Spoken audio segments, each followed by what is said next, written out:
A short time ago, the United States military began major combat operations in Iran. Our objective is to defend the American people by eliminating imminent threats from the Iranian regime, a vicious group of very hard, terrible people. Its menacing activities directly endanger the United States, our troops, our bases overseas, and our allies throughout the world.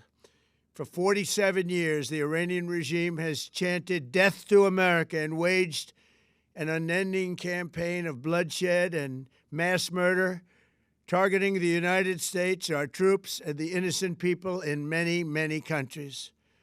Among the regime's very first acts was to back a violent takeover of the U.S. Embassy in Tehran, holding dozens of American hostages for 444 days.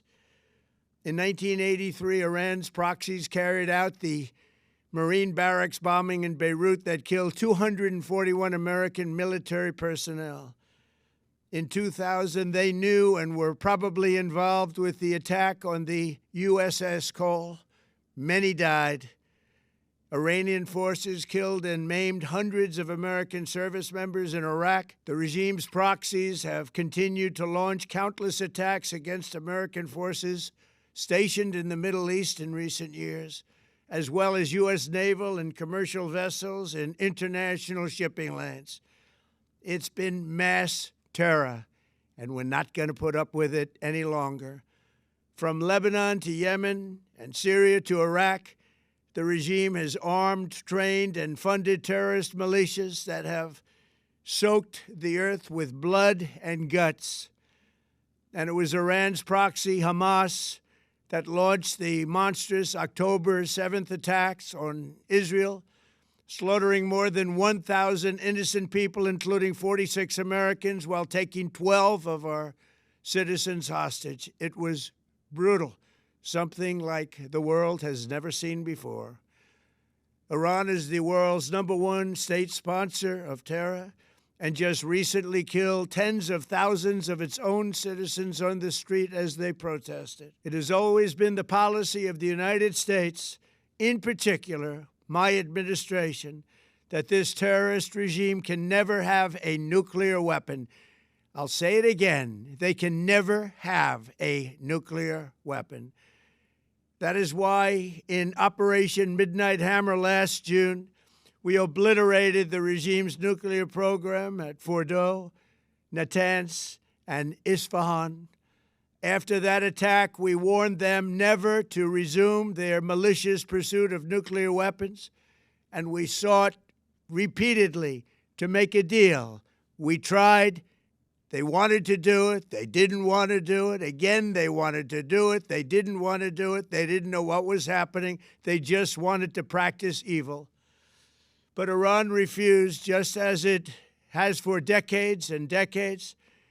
They've rejected every opportunity to renounce their nuclear ambitions, and we can't take it anymore. Instead, they attempted to rebuild their nuclear program and to continue developing long-range missiles that can now threaten our very good friends and allies in Europe, our troops stationed overseas, and could soon reach the American homeland. Just imagine how emboldened this regime would be if they ever had and actually were armed with nuclear weapons as a means to deliver their message. For these reasons, the United States military is undertaking a massive and ongoing operation to prevent this very wicked, radical dictatorship from threatening America and our core national security interests. We are going to destroy their missiles and raise their missile industry to the ground. It will be totally, again, obliterated. We're going to annihilate their Navy. We're going to ensure that the region's terrorist proxies can no longer destabilize the region or the world and attack our forces and no longer use their IEDs or roadside bombs, as they are sometimes called, to so gravely wound and kill thousands and thousands of people, including many Americans. and we will ensure that Iran does not obtain a nuclear weapon. It's a very simple message. They will never have a nuclear weapon. This regime will soon learn that no one should challenge the strength and might of the United States Armed Forces. I built and rebuilt our military in my first administration, and there is no military on earth even close to its power, strength, or sophistication. My administration has taken every possible step to minimize the risk to U.S. personnel in the region. Even so, and I do not make this statement lightly, the Iranian regime seeks to kill. The lives of courageous American heroes may be lost, and we may have casualties. That often happens in war. But we're doing this not for now. We're doing this for the future, and it is a noble mission. We pray for every service member as they selflessly risk their lives to ensure that Americans and our children will never be threatened by a nuclear-armed Iran. We ask God to protect all of our heroes in harm's way, and we trust that, with His help, the men and women of the armed forces will prevail.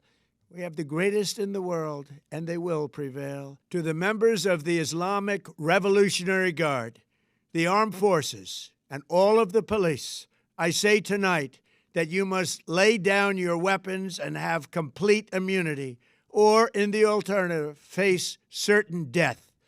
So, lay down your arms. You will be treated fairly with total immunity, or you will face certain death. Finally, to the great, proud people of Iran, I say tonight that the hour of your freedom is at hand. Stay sheltered. Don't leave your home. It's very dangerous outside. Bombs will be dropping everywhere. When we are finished, take over your government. It will be yours to take. This will be probably your only chance for generations. For many years, you have asked for America's help, but you never got it. No president was willing to do what I am willing to do tonight. Now you have a president who is giving you what you want. So let's see how you respond. America is backing you with overwhelming strength and devastating force. Now is the time to seize control of your destiny and to unleash the prosperous and glorious future that is close within your reach. This is the moment for action. Do not let it pass. May God bless the brave men and women of America's armed forces. May God bless the United States of America. May God bless you all. Thank you.